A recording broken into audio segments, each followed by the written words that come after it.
Good morning. Welcome to third lecture of +1 revision of accounts. Last lecture में आपने मेरे पास सारे के सारे प्रिंसिपल्स रिवाइज कर लिए थे और capital receipts, capital expenditure, revenue expenditure, वो सारे टॉपिक आपने कवर किए थे। उम्मीद है आपने पहले तो लेक्चर देख लिए। अब इस लेक्चर में हम स्टार्ट करेंगे अकाउंटिंग के लिमिटेशंस क्या हैं। तो इंपॉर्टेंट क्वेश्चन है कि अकाउंटिंग के क्या क्या लिमिटेशंस हैं। पहला लिमिटेशन हमें बता रखा है कि अकाउंटिंग फुल एग्जैक्ट नहीं है। बहुत जगह पे अकाउंटिंग में एस्टिमेट्स लगाने पड़ते हैं, जैसे डेप्रिसिएशन निकालने के लिए useful life of the asset, doubtful debts को भी हम एस्टिमेट करते हैं उसकी प्रोविजन बनाने के लिए। यानी अकाउंट्स में ऐसी कई सारी फिगर्स होती हैं जिसे आप फुली एग्जैक्ट नहीं बोल सकते। काफी फिगर्स ऐसी हैं जो एग्जैक्ट होती हैं, जैसे हिस्टोरिकल कॉस्ट पे जो हम एसेट्स को रिकॉर्ड करते हैं वो एग्जैक्ट फिगर होती है। बट जहां पे भी हम लोग एस्टिमेशन लगाते हैं those figures are not exact, तो कहीं ना कहीं अकाउंटिंग में लिमिटेशन आ जाती है। दूसरा, बहुत बार अकाउंटिंग की जो इन्फॉर्मेशन है लोग कहते हैं कि ये अनरियलिस्टिक है। फॉर एग्जाम्पल, जो हमारे फिक्स एसेट्स होते हैं हम उनको रिकॉर्ड करते हैं हिस्टोरिकल कॉस्ट पे और उसको बुक वैल्यू पे चलने देते हैं आगे की आगे। अब बुक वैल्यू कैसे निकलती है एसेट की? Historical cost minus depreciation. हम मार्केट में वैल्यू क्या है, उस एसेट की करंट वैल्यू क्या है, ये चीजें तो हम शो ही नहीं करते हमारे अकाउंट्स में। हालांकि आजकल जो नए इंड एएस आए हैं मार्केट में, वो फेयर वैल्यू के कॉन्सेप्ट्स की बातें करते हैं, लेकिन ट्रेडिशनली अगर हम बात करें जो अकाउंटिंग हम सीख रहे हैं वहां पे करंट वैल्यूज को तो हम ज्यादा शो ही नहीं करते हैं, हम एसेट्स को बुक वैल्यू पे शो करते हैं। तो जो लैंड या बिल्डिंग हमने 10 साल पहले शायद 1 करोड़ में खरीदी थी, उसकी वैल्यू आज चाहे 5 करोड़ भी होगी हो, हम 1 करोड़ में से उसकी डेप्रिसिएशन माइनस करके उसी वैल्यू पे एसेट को आगे के आगे कैरी करते हैं। तो ये भी एक बहुत बड़ी एक लिमिटेशन बन जाती है अकाउंटिंग की कि बहुत सारी इंफॉर्मेशन अनरियलिस्टिक होती है। थर्ड, हमारी अकाउंटिंग क्वालिटेटिव एलिमेंट्स को इग्नोर कर देती है। ये तो हमने मनी मेजरमेंट कॉन्सेप्ट में भी ये बात सीखी थी कि जो चीजें सिर्फ मनी में मेजर होती हैं सिर्फ उन्हीं को ही हम लोग रिकॉर्ड कर सकते हैं अकाउंट्स में। तो क्वालिटेटिव चीजें जैसे कि हमारे स्टाफ की लॉयल्टी या हमारे कस्टमर्स की लॉयल्टी या हमारे इंडस्ट्रियल रिलेशंस जो अच्छे हैं जिसकी वजह से हमें बिजनेस अच्छा मिल रहा है, वो सारी चीजें हम लोग अकाउंटिंग में कर देते हैं इग्नोर। और आखिरी दो लिमिटेशंस जो हैं, और एक है कि प्राइस लेवल चेंजेस को हम लोग इग्नोर कर देते हैं। यानी अकाउंटिंग क्या बोलती है, सुनेगा, 10 साल पहले जो 1 रुपया था और आज जो 1 रुपए की वैल्यू है वो सेम है। क्योंकि अगर दो कंपनीज की बैलेंस शीट आपके सामने है और दोनों में अगर मान लो 10 लाख के एसेट्स आ रहे हैं, तो आप बोल दो कि दोनों सेम है क्योंकि दोनों में 10 लाख के एसेट्स आ रहे हैं। लेकिन कहीं ना कहीं अगर आप थोड़ा गहराई में जाओ, हो सकता है जो कंपनी ए है उसके जो एसेट्स हैं वो 20 ईयर्स पहले खरीदे थे उसने, और जो कंपनी बी है उसने ये एसेट्स अभी खरीदे हैं रिसेंटली 1 या 2 साल पहले। तो आप दोनों को सेम कैसे मान सकते हो? क्योंकि 10 साल पहले जो 20 लाख या जो भी फिगर थी उसकी वैल्यू अलग होगी और आज की जो फिगर है वो अलग है। लेवल प्राइस लेवल चेंजेस को हम लोग इग्नोर कर देते हैं अकाउंटिंग के अंदर। हम ये बोल के चलते हैं कि दो अलग अलग पीरियड का जो 1 रुपया है वो सेम है। तो ये भी एक बहुत बड़ी लिमिटेशन बन जाती है। और आखिरी लिमिटेशन है, भाई अकाउंटिंग से लोग विंडो ड्रेसिंग भी कर सकते हैं। तो विंडो ड्रेसिंग का मतलब क्या है? जो आपकी एक्चुअल में प्रॉफिट या लॉस है या जो एक्चुअल में आपकी पोजीशन है, फाइनेंशियल पोजीशन है, उसको बेटर करके शो कर देना। तो कई लोग क्या करते हैं, मान लीजिए कोई कैपिटल एक्सपेंडिचर है या कोई मान लीजिए कोई कैपिटल एक्सपेंडिचर है, उसको एक ही बार में P&L में राइट ऑफ कर दिया, या जिसको एक बार में राइट ऑफ करना चाहिए था उसको एसेट्स में दिखा दिया। तो इससे विंडो ड्रेसिंग हो जाएगी, क्योंकि जो एक बार के खर्चे में जाना चाहिए था आपने उसको एसेट्स में अगर दिखा दिया तो कहीं ना कहीं आप यूजर्स को ये शो कर रहे हो कि आपकी पोजीशन बेटर है। तो फिक्टिशियस सेल दिखाकर या अकाउंटिंग ट्रीटमेंट्स को गलत करके हो सकता है कि कुछ लोग अकाउंट्स को मैनिपुलेट कर दें या विंडो ड्रेसिंग कर दें, या जो चीज एक्चुअल पोजीशन नहीं है उससे बेटर पोजीशन दिखा दें यूजर्स को। तो ये भी एक लिमिटेशन बन जाती है। उम्मीद है इस आंसर को आप तैयार कर लेंगे, लिमिटेशंस ऑफ अकाउंटिंग। अगला टॉपिक है जी अकाउंटिंग के दो बेसिस, एक्रूअल बेसिस और कैश बेसिस। इनमें क्या डिफरेंस है? तो एक्रूअल बेसिस में क्या होता है सुनिएगा, कैश और क्रेडिट दोनों ट्रांजैक्शंस को रिकॉर्ड किया जाता है, जबकि कैश बेसिस क्या बोलते हैं, सिर्फ कैश ट्रांजैक्शंस को रिकॉर्ड करो।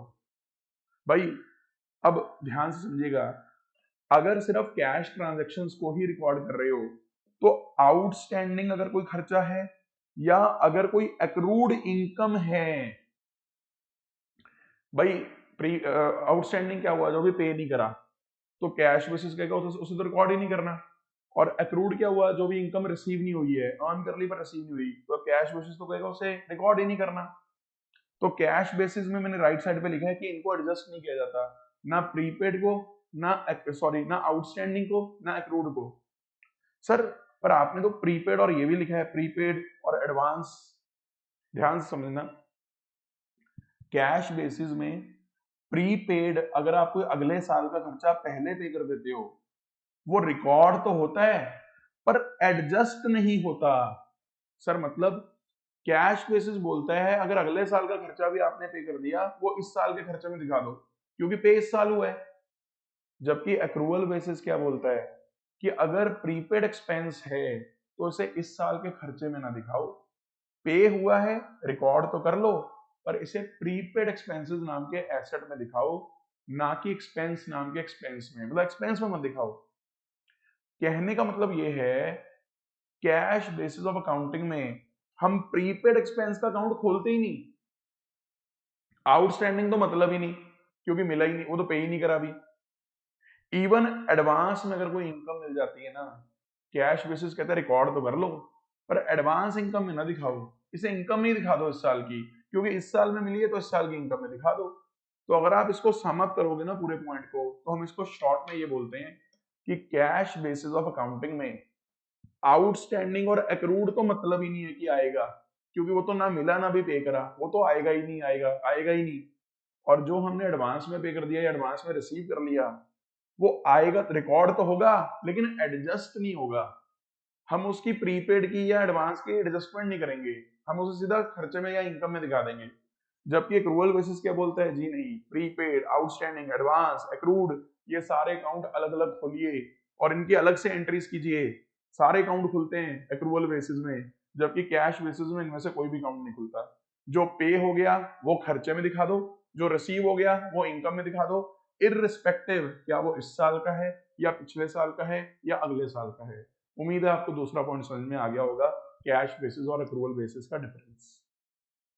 भाई जब आप प्रीपेड, आउटस्टैंडिंग, एडवांस, एक्रूड कुछ भी एडजस्ट नहीं कर रहे हो, तो कैश बेसिस में सही प्रॉफिट लॉस कहां से निकल जाएगा, जबकि एक्रूअल बेसिस में बिल्कुल ठीक प्रॉफिट या लॉस निकल के आता है, क्योंकि आप पूरा पीरियड वाइज अकाउंटिंग कर रहे हो। जो अगले साल का है उसे आज एसेट में दिखा रहे हो, जो इस साल का है चाहे पे नहीं भी हुआ उसे आप खर्चे में दिखा रहे हो, जबकि कैश बेसिस ये सारी चीजों का ध्यान नहीं रखता। क्योंकि हमारे एक्रूअल सिस्टम में सही प्रॉफिट लॉस वगैरह निकल के आते हैं, सही पोजीशन निकल के आती है। तो अगर हम लीगल बात करें तो कंपनीज एक्ट 2013 हमारे एक्रूअल बेसिस को इज्जत देता है, यानी accrual basis is recognised by companies act, whereas cash basis is not recognised by the companies act. हर कंपनी को मैंडेटरी है कि वो एक्रूअल बेसिस को फॉलो करके ही अकाउंटिंग करें, यानी कोई भी company cash basis of accounting follow नहीं कर सकती। अब अगले दो पॉइंट तो बिल्कुल इसी का ही कॉन्सिक्वेंस है कि सर अगर ये सही प्रॉफिट लॉस निकाल रहा है तो मतलब ये मोर एक्सेप्टेबल है, मोर रिलायबल है, अंडरस्टूड सी बात है, कैश बेसिस लेस हो जाएगा। बिल्कुल ठीक है सर। और सर अब सूटेबिलिटी बताना जरा, तो सूटेबिलिटी भी सुन लीजिए।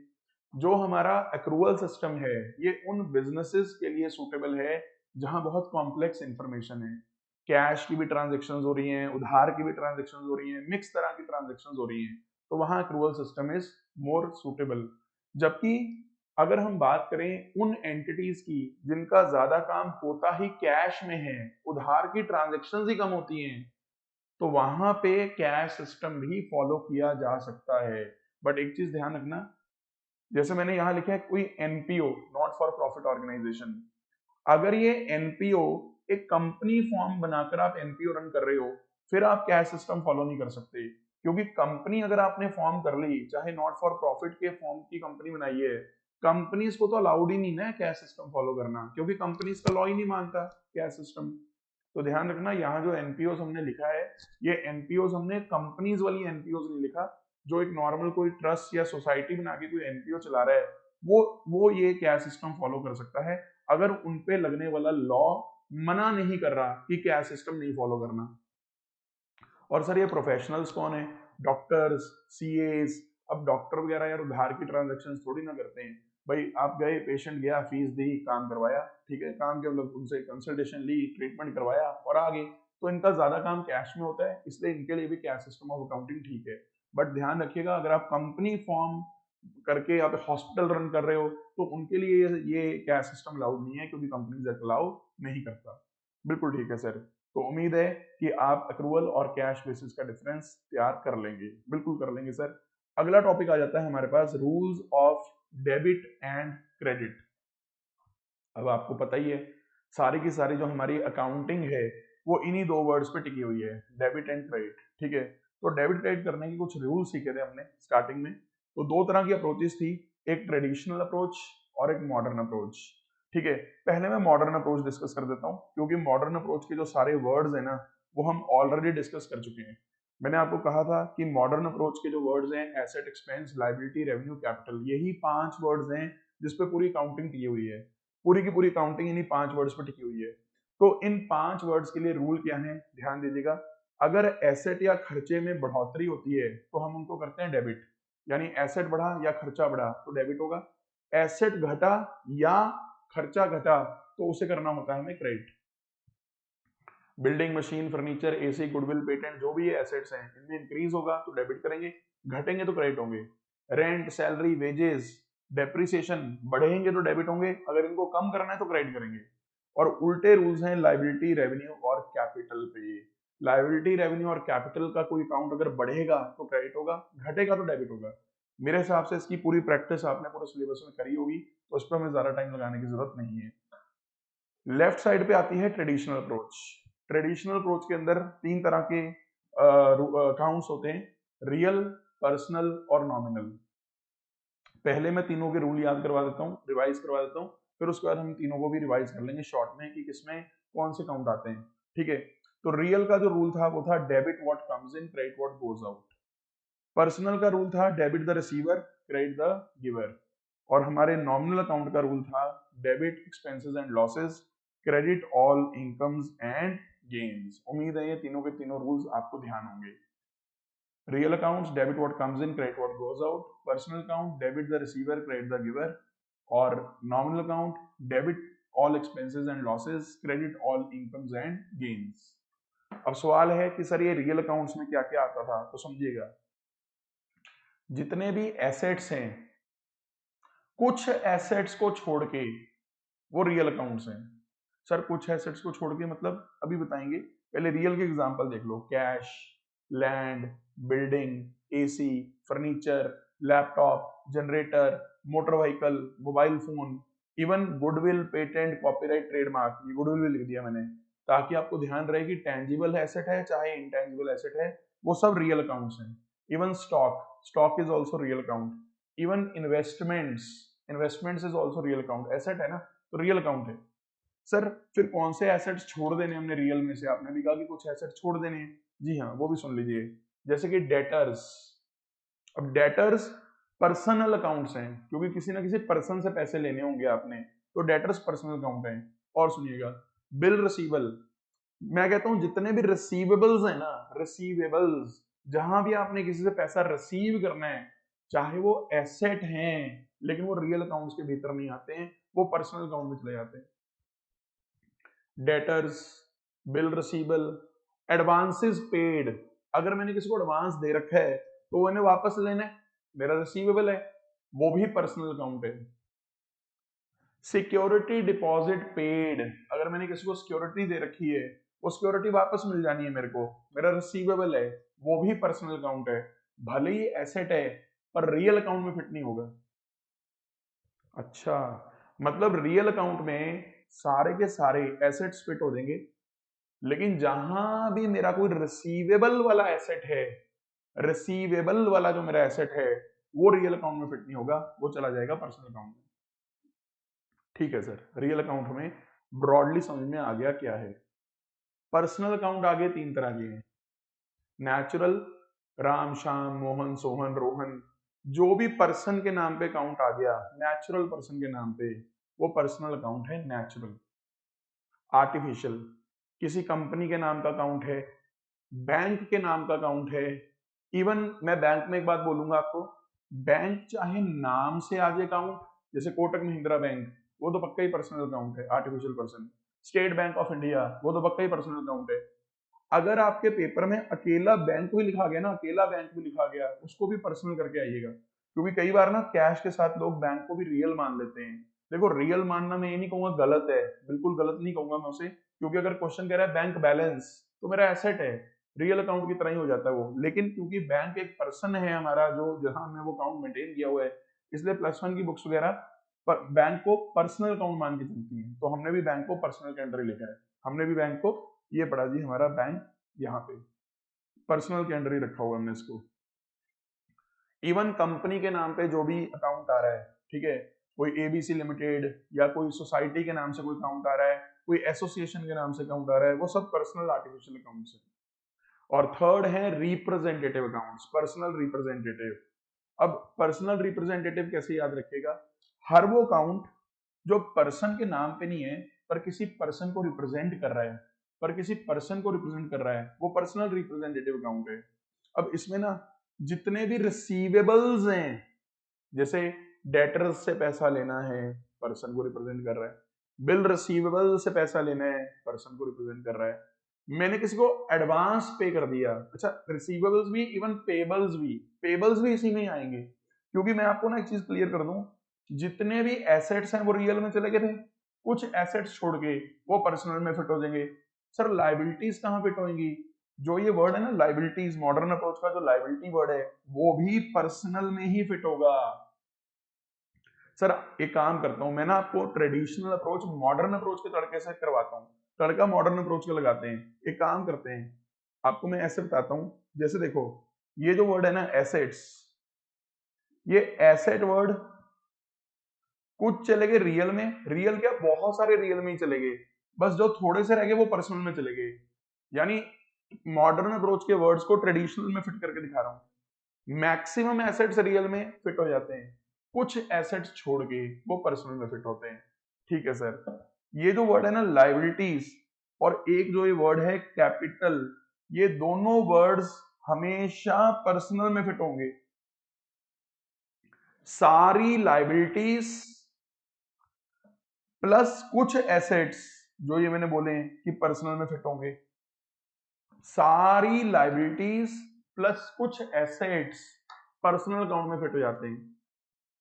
अच्छा, मतलब जितनी भी लाइबिलिटीज हैं, जहां भी मेरा कोई पेबल है, जैसा मान लो मेरा कोई आउटस्टैंडिंग खर्चा है, वो पर्सनल रिप्रेजेंटेटिव है। क्यों सर? क्योंकि वो रिप्रेजेंट कर रहा है ना कि मैंने किसी को सैलरी पे करनी है या रेंट पे करना है, आउटस्टैंडिंग है मेरी। या मैंने किसी को एडवांस इनकम किसी से पकड़ ली, मेरी लाइबिलिटी है, पर्सन को रिप्रेजेंट कर रही है, उसको मुझे सर्विस देनी पड़ेगी। तो prepaid, outstanding, advance income, accrued income, security deposit, advances paid, advances received, ये सारे अकाउंट ऐसे हैं जो पर्सन को रिप्रेजेंट कर रहे हैं किसी न किसी को, तो ये अकाउंट फिट हो जाते हैं पर्सनल रिप्रेजेंटेटिव में। और ऐसे वैसे मैं आपको बता दूं, पेपर में अगर इसका क्वेश्चन आता भी है ना, तो वो आगे नहीं पूछते आपसे कि पर्सनल रिप्रेजेंटेटिव है या नेचुरल है, वो आपसे सिर्फ ये पूछते हैं कि क्लासिफाई कर दो रियल, पर्सनल और नॉमिनल में। तो आप सिर्फ इतना याद रखो, जितने भी एसेट्स हैं वो रियल अकाउंट होंगे, कुछ एसेट्स छोड़ के, क्योंकि वो पर्सनल में फिट हो जाते हैं। जितने भी रिसीवेबल्स हैं और जितनी भी लाइबिलिटीज हैं वो फिट होती हैं पर्सनल अकाउंट्स में, और साथ में कुछ एसेट्स भी फिट हो जाते हैं पर्सनल अकाउंट्स में। ठीक है, और कैपिटल भी कहाँ फिट होती है? पर्सनल अकाउंट्स में। इसके अलावा एक आइटम याद रखिएगा, बैंक मैंने आपको बता दिया पर्सनल में फिट होगा, बैंक ओवरड्राफ्ट भी पर्सनल में फिट होगा। एक ध्यान रखिएगा, परचेजेस अकाउंट, कई बच्चे परचेजेस अकाउंट को लेकर भी गलती करते हैं। परचेजेस अकाउंट को ना लेकर एक विवाद आता है, कुछ लोग बोलते हैं परचेजेस क्योंकि गुड्स की है, तो गुड्स को खरीद रहे हैं तो स्टॉक आ रहा है तो उसको रियल अकाउंट बोलो, जबकि परचेजेस को आपने नॉमिनल बोलना है। ध्यान रखिएगा सर, नॉमिनल में क्या आते हैं? नॉमिनल में आते हैं एक्सपेंसेस और रेवेन्यू। ये जो दो वर्ड बच गए ना, एक्सपेंसेस और रेवेन्यू, ये दो ही तो रह गए मॉडर्न अप्रोच वाले, ये चले जाते हैं नॉमिनल में। सर गुड्स का परचेज करना एक्सपेंस है क्या? देखो, अगर तो अकाउंटिंग इक्वेशन की बात करते हैं, वहां तो हम गुड्स के परचेज को एसेट बोल के चलते हैं, क्योंकि हम स्टॉक अकाउंट खोल देते हैं वहां पे साथ के साथ। लेकिन जब हम जर्नल, लेजर, ट्रायल बैलेंस, वो सब चीजें बना रहे होते हैं ना, एक बार मैं ये बोलता हूँ कि परचेजेस अकाउंट को नॉमिनल बोल के चलो। क्योंकि आपने देखा होगा, जब आप फाइनल अकाउंट्स तैयार करते हो तब परचेजेस अकाउंट को ट्रेडिंग अकाउंट में क्लोज कर देते हो। हाँ सर, ट्रेडिंग अकाउंट में सबसे पहले जाके लिखते हैं 2 ओपनिंग स्टॉक और फिर लिखते हैं 2 परचेजेस। जी हाँ, यानी परचेज अकाउंट क्लोज हो जाता है। अगर मैंने परचेजेस अकाउंट को भी रियल अकाउंट बोल दिया, फिर अगली डाउट आपकी पता क्या आएगी मेरे को, सर अगर वो रियल अकाउंट है मतलब वो तो एसेट का अकाउंट है, फिर उसे तो बैलेंस शीट में लेके जाओ। क्या आपने कभी परचेजेस अकाउंट को बैलेंस शीट में देखा है? नहीं सर, बैलेंस शीट में तो स्टॉक अकाउंट नजर आता है, क्लोजिंग स्टॉक। अच्छा, मतलब आप ये कहना चाह रहे हो कि जो परचेजेस का अकाउंट है वो रियल अकाउंट नहीं मानना चाहिए, उसे हमें नॉमिनल अकाउंट मानना चाहिए। नॉमिनल क्यों मानना चाहिए? क्योंकि ईयर एंड पे आके उस अकाउंट को हम क्लोज कर देते हैं और उसमें से जितना स्टॉक बचा होता है वो बैलेंस शीट में दिखा देते हैं, क्योंकि ट्रेडिंग अकाउंट में उतना स्टॉक हटा देते हैं, बाय क्लोजिंग स्टॉक लिख के। ट्रेडिंग में लिखते हैं ना बाय क्लोजिंग स्टॉक। हाँ सर लिखते तो हैं, तो इसीलिए तो लिखते हैं कि जो सामान बचा हुआ है वो हटाओ खर्चे से और उसे बैलेंस शीट में जाके दिखाओ। तभी तो क्लोजिंग स्टॉक के 2 ट्रीटमेंट सीखे होंगे आपने ट्रेडिंग अकाउंट में जाके, एक बाय क्लोजिंग स्टॉक लिखो ट्रेडिंग में और एक बैलेंस शीट में जाके लिखो एसेट साइड। अच्छा, ये बात है। जी हाँ, यही बात है। तो जितने भी रेवेन्यू और खर्चे हैं वो नॉमिनल हैं, तो परचेज अकाउंट को भी नॉमिनल बोल के चलना। बाकी नॉमिनल के मैंने कुछ एग्जांपल और लिख दिए हैं, salary, rent, depreciation, cartage, commission, sales, जितने भी रेवेन्यू और इनकम्स हैं, रेवेन्यू है, इनकम है, गेन है, प्रॉफिट है, लॉस है, एक्सपेंस है, वो सब नॉमिनल अकाउंट्स हैं, वो सब के सब नॉमिनल अकाउंट्स हैं। तो एक बार सम अप कर देता हूं, ठीक है। सारे एसेट्स रियल में, कुछ एसेट्स छोड़ के जो पर्सनल में चले गए, सारी लाइबिलिटीज हमेशा पर्सनल में और कुछ एसेट्स भी पर्सनल में आ गए। लाइबिलिटीज और कैपिटल दोनों पर्सनल में और बाकी जो बच गया रेवेन्यू और एक्सपेंसेस वो चले जाते हैं नॉमिनल में। ट्रेडिशनल अप्रोच के रूल्स एक बार देख लीजिए। हालांकि इनको हम इतना फॉलो करने के लिए बिल्कुल रिकमेंड नहीं करते हैं कि इनको फॉलो करके आप एंट्रीज बनाएं, क्योंकि कहीं ना कहीं ट्रेडिशनल से बेटर इम्प्रूव्ड वर्जन उसका मॉडर्न अप्रोच है। क्योंकि किसी ने दिमाग लगाया होगा कि यार जब सारी बातें हमने करनी ही एसेट लाइबिलिटीज के अंदर हैं, तो हम क्यों फालतू में ये रियल पर्सनल नॉमिनल का झमेला डाल रहे हैं और उलझा रहे हैं लोगों को, क्योंकि बात तो बैलेंस शीट और ट्रेडिंग पी&एल में इनकी होनी है, तो रूल्स भी क्यों ना इसी टर्म्स में बताए जाए। क्यों पहले उलझाना है कि रियल पर्सनल नॉमिनल सोचो कौन सा अकाउंट है फिर रूल लगाओ उसका, सीधा बात ही इसमें करो और इसके हिसाब से रूल बना दो। तो ज्यादा जो हमने अकाउंटिंग आपको करवाई है +1 के अंदर, वो सारी की सारी मॉडर्न अप्रोच को बेस लेकर ही करवाई है। उम्मीद है कि आपको ये टॉपिक पूरी तरह से समझ में आ गया होगा और आपकी रिवीजन अच्छी होगी होगी। 3 टॉपिक आज हमने मेनली तैयार किए हैं, लिमिटेशंस ऑफ अकाउंटिंग, एक हमने तैयार किया है basis of accounting, accrual basis और कैश बेसिस, और एक हमने अभी कवर किया है rules of debit and credit. उम्मीद है इतने चैप्टर आप बुक से भी एक बार रिवाइज करेंगे। बुक से आप एक बार इसकी प्रैक्टिस कर लेना, रियल पर्सनल नॉमिनल वाले जो पूछे हुए हैं, ठीक है, जितने भी क्वेश्चन हैं जिसमें क्लासिफिकेशन मांगी हुई है, आप इन चीजों का रिवीजन कर सकते हैं। अभी के लिए इतना ही, अगले लेक्चर में आपसे मुलाकात होगी। धन्यवाद।